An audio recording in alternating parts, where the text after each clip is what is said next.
राजस्थान एक अकेला नहीं है जिसका संबंध 370 है। भारत माता है हमारी, और भारत के अंदर जो भी लेता है, छोटे से लेके बड़ा तक, उसका सबका संबंध 370 से, क्योंकि वो हमारा एक जमीन का टुकड़ा नहीं है, वो हमारा एक अखंड भारत का एक जो है अंग है। कन्हैयालाल के परिवार को न्याय तो देखा जाए कि देखो, वो तो उनके जान से गए, उनके परिवार का एक सदस्य खोया है, उनके जो हत्यारे हैं फांसी तक नहीं पहुंचते, तब तक उनको न्याय नहीं मिलेगा। हर प्रदेश के अंदर योगी बाबा जैसे लोग आने चाहिए, और मैं तो कहता हूं कि इसी तरह बुलडोजर युग आना चाहिए। जब से रामलला विराजमान हुए उसके बाद तो पूछो ही मत कि मतलब किस तरीके से हिंदुत्व में पंख लग चुके हैं। राम मंदिर तो अपना अहम मुद्दा है ही है, हिंदू तो हमारा दूसरा मुद्दा है।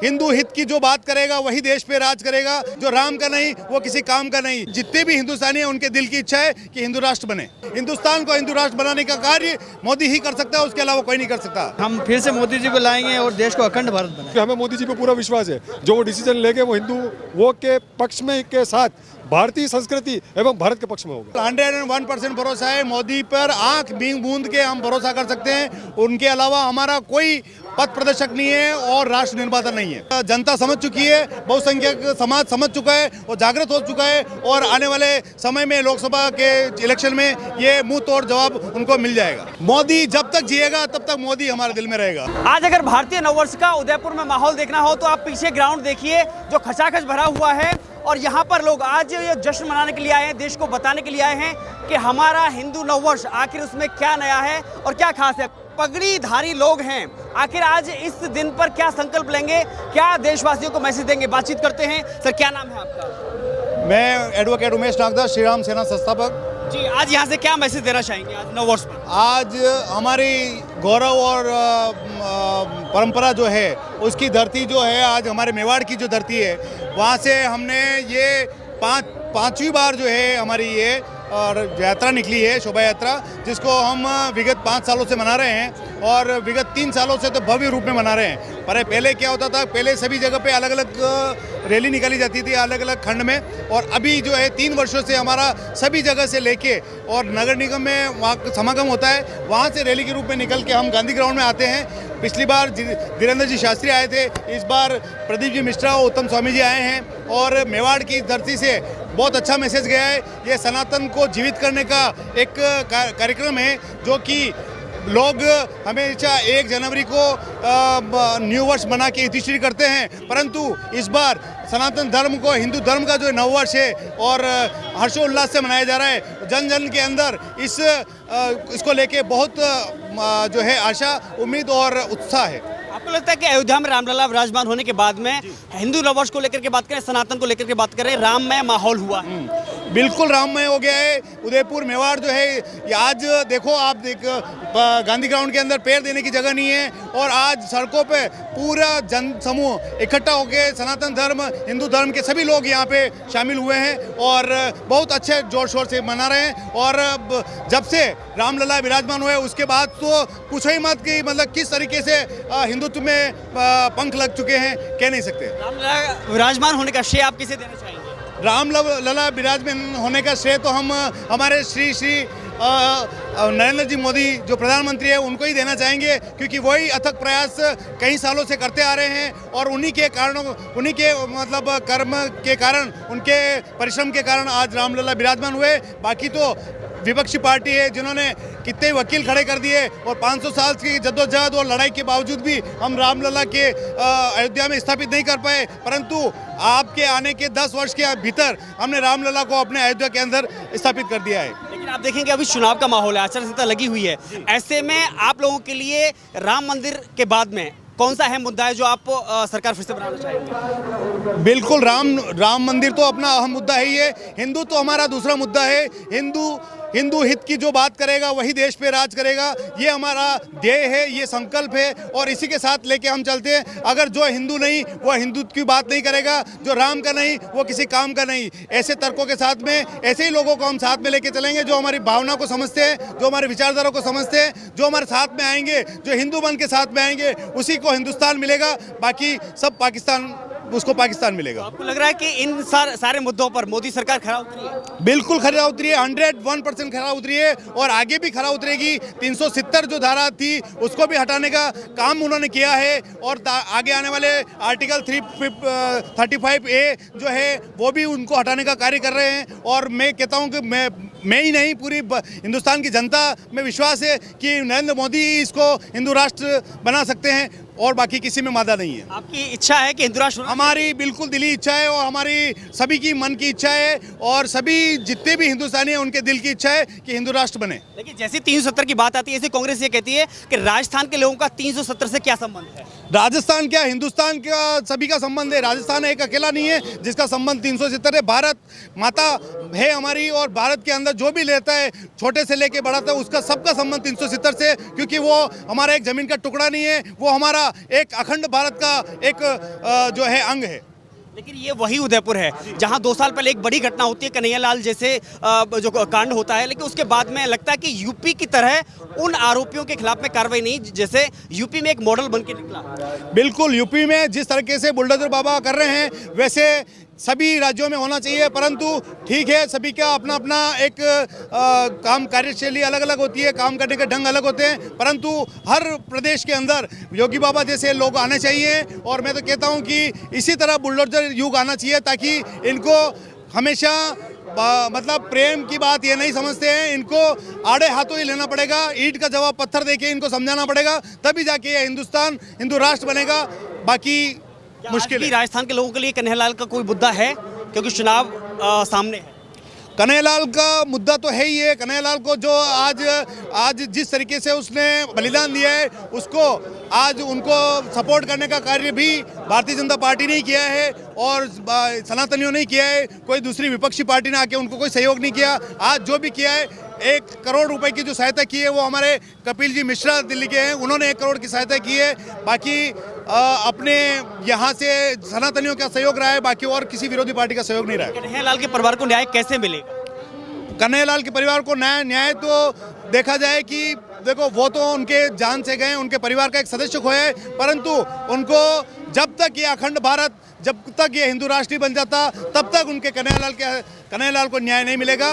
तब तक जब तक उनके फांसी नहीं चढ़ जाएंगे, उनके जो हत्यारे हैं फांसी तक नहीं पहुंचते, तब तक उनको न्याय नहीं मिलेगा। मोदी अब देश के लिए, आपके लिए जरूरी बन गए या मजबूरी बन गए?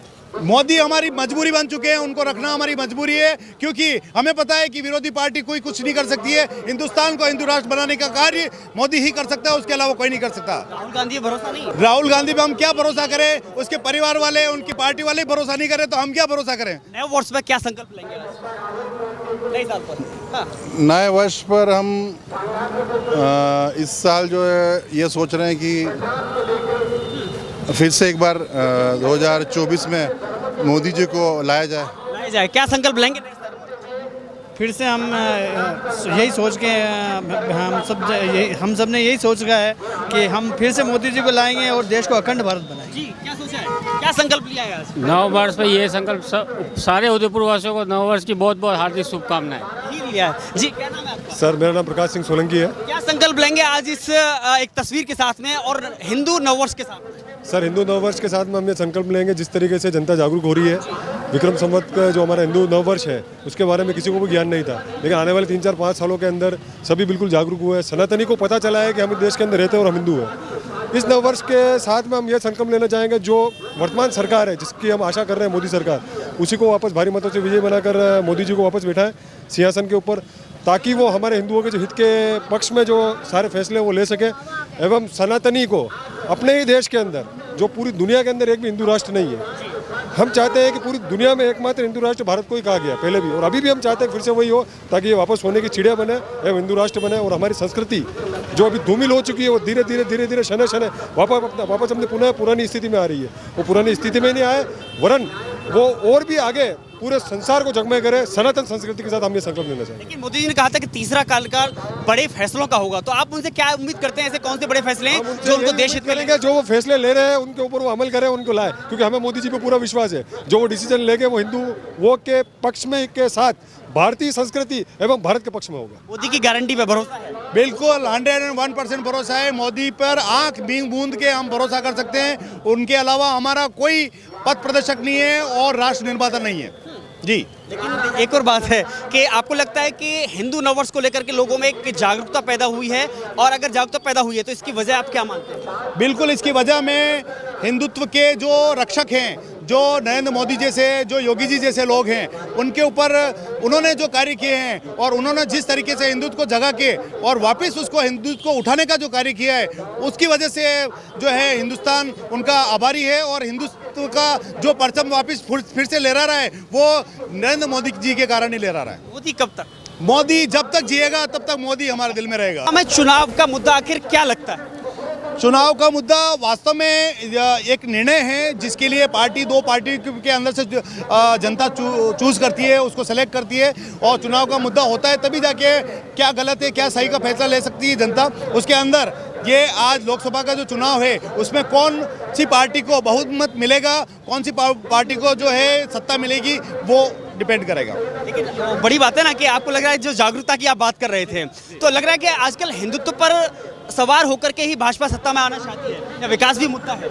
सर, पहली बात तो ये है कि आज भाजपा को पहले से पता नहीं था कि हिंदुत्व जो है उनकी पार्टी है। अब भाजपा को 101% विश्वास हो चुका है कि हिंदुत्व उनकी पार्टी है और हिंदुत्व के बल पे ही सत्ता में आ सकती है। क्योंकि वैसे हिंदुत्व ऐसा नहीं है कि हिंदुत्व ही ओनली है, साथ में दूसरी भी जो लोग हैं, कौम है, उसकी भी सर्व समाज की जो है सहायता करती है। सर्व भाव समभाव का जो भाव है वो लेके चलती है, ऐसी बात नहीं है। परंतु क्या है कि एक हिंदुत्व जो है उसका कहीं ना कहीं ध्यान रखती है जी। तो उसके लिए आप भाजपा पर ही भरोसा करते हैं, मोदी पर ही भरोसा? बिल्कुल, जिस तरीके से अल्पसंख्यक जो है कांग्रेस पे भरोसा करते हैं, उनको पता होता है, ये अनपढ़ होके भी ये जानते हैं कि हमारी पार्टी कौन सी है। हम शिक्षित होके भी, बहुसंख्यक होके भी ये नहीं पता था अभी तक कि हमारी पार्टी कौन सी है। तो इस बार हमने बीजेपी को चुना है। लेकिन कांग्रेस कह रही है मोदी ने देश को बेचा है, बर्बाद किया है, और तीसरी बार अगर सरकार आती है तो लोकतंत्र बर्बाद हो जाएगा, खत्म हो जाएगा।